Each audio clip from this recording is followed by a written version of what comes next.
Hello, my name is Russell Myers. Welcome to Issues Unite. So, last night I went through a period of depression. Um, I'm pretty much over it. Uh, Not absolutely, but overall, not where I was last night.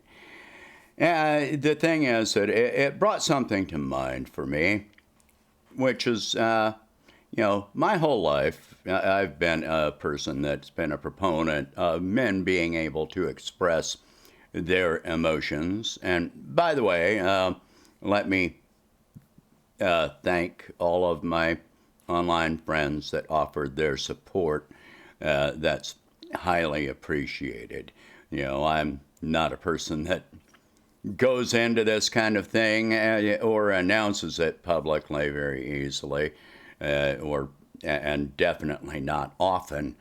But I've always been a person that felt that men should be able to express their emotions just as much as women can, and I've been with a number of partners that said that they were, in favor of this, and yet at times when I've gone through some down period, uh, I've been often treated as though I'm somehow being weak, uh, less of a man, you know, all this kind of garbage.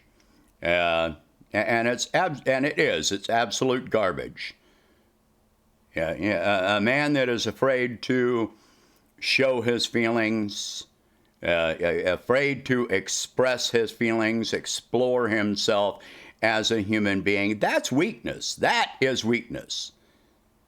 And by the way, I've never gone through this kind of, I don't go through these kind of depressions where I'm completely disabled, unable to function, I'm not quitting my job and being dependent on anyone. It's just that this is where I'm at emotionally. Anyway, this is a problem that we see throughout our society, including in the media. You think about how men are portrayed in movies, and people might be okay with a man expressing his emotions in the movies, but then you turn around and if a man in real life does the same thing, and he's treated as though he's dramatic, he's whatever, less of a man, less manly, or whatever. And what is portrayed as being manly in the movies? Somebody that is angry, violent, aggressive. Well, we portray this on up to our behavior, our views at the societal level, that being able to deal with things peacefully, express, things in a reasonable, rational manner, as though that is weakness. Um, you know, we, as a society, as a nation, what do we consider diplomacy? You look at what our country does and what is supported by the public. There is a reason why the United States has the highest rate of violent crime of all developed countries. We have more gun crime, more violent crime, more property crime than any developed country. And this all reflects back to us as a society. To say that we want to deal with things peacefully, reasonably, makes us weak. It's very obvious I am not a Trump supporter. He did many horrid, horrible things and said many atrocious things. But there were certain things that I actually cheered for. When he sat down and had actual talks with Vladimir Putin, look at what the reaction was from our government, from our media, from American citizens. Oh, he's a traitor. To seek out peaceful negotiations. You know, I don't really give a damn if he would have made a profit for this. I really don't care. Okay, so he makes a profit. Fine. What is our alternative? Look at what we're spending as a nation on not reaching these peaceful arrangements. Look at our military budget and how much it has gone up because we have not reached any peaceful arrangements with Russia, with China, with Iran, with this country and that country and another country and another country and another country. How much less would we be spending on the military? How much less stress and anxiety would we be under if we had, diplomatic, peaceful relations with all of these countries? How much you talk about security? Are you under, do you think we're under less, that we're more secure by attacking other countries, by being a threat to other countries? That does nothing for our safety, for our security. That weakens our security. It puts us in more danger. Anyway, the point that I'm making is that when Trump met with Putin and various foreign leaders, he was portrayed as being weak, as being a foreign agent, as being, a traitor to this country. And none of this holds water. What?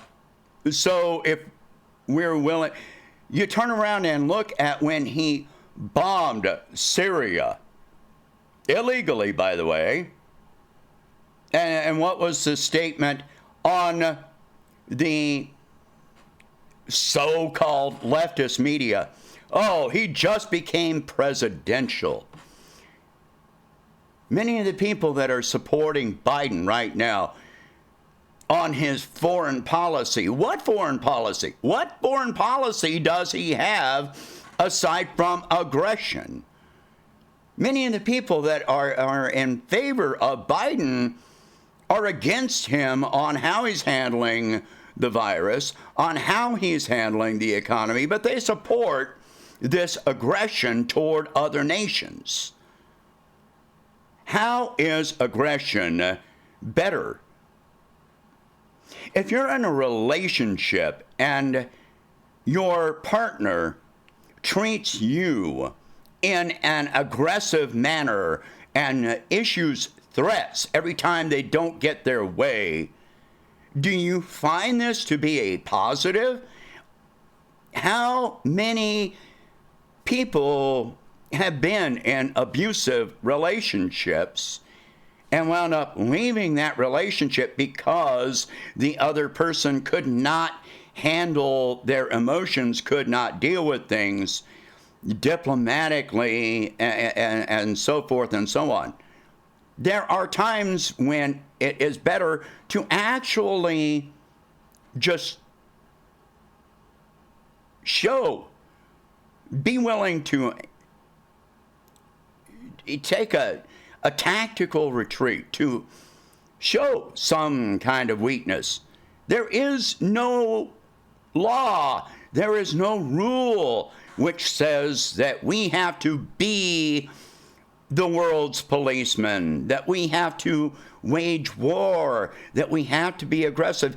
None of this is beneficial to anyone, absolutely anyone. It is not beneficial to us. Look what it is doing to our national debt, to our economy. The money being stripped away from social support programs, leaving Americans homeless without medical care, taking money away from the educational system. It weakens us as a nation, just like being in an abusive relationship weakens the partner that is being abused, because this is abuse. We are being abusive to other countries. We are being abusive to ourselves. Even in an abusive relationship, that aggression, that abuse does not benefit the aggressive partner. It means that they always have to be that way. They are never able to be a whole person. And we as a nation cannot be a whole nation with all of our aggression. Our foreign policies translate into domestic policies. All of this aggression and abuse and anger, it goes into the same thing with us abusing other members of our nation. If it's okay to hate people, brown-skinned people in other countries, then it's okay to hate and kill brown-skinned people in this country, to oppress people's rights, to take things away from them, to deny other human beings the right to exist, let alone thrive. There is nothing, absolutely nothing beneficial to always being aggressive, to always being angry, to always having to be on top, to be the one that tells other people what to do. I mean, watching this channel, watching this video, people cannot think that I am a weak person, that I am some kind of a pushover. I'm absolutely not. I am, so it takes a strong person to stand up for others. It takes a stronger man to be patient, to talk sense, to reach agreements. It is weakness. It is absolute weakness to always have to fight. Sooner or later, a man that is always abusive and aggressive and starts fights with everyone around him, sooner or later that man gets old and weak and infirm. And that's where we are as a country. We are the old man that is unable to fight his own battles anymore. And sooner or later, a younger, stronger opponent comes along and kicks his ass. And that's where we are. We've taken on too many younger, stronger opponents that are going to kick our ass. If we keep pushing this, how many more guns, the whole idea of more guns keep us safer, that's what That's the mindset that we've got as a country. Well, how many more guns is it going to take? How many? Gun proponents can never answer that. The more guns we have, the more violence we have. Well, as a nation, look at this. How many more guns do we need? And what is the end result going to be?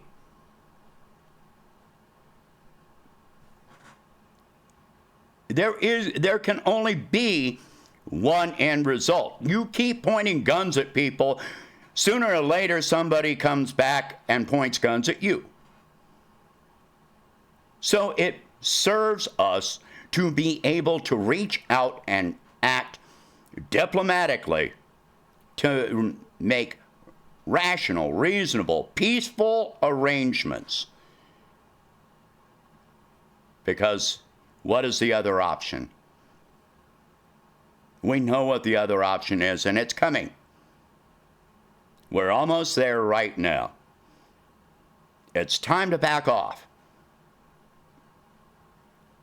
So, moments of so-called weakness are not necessarily weakness. Share this video. Talk about these subjects. If you can, please donate $1 a month to help expand the channel, and I will catch you in the next one.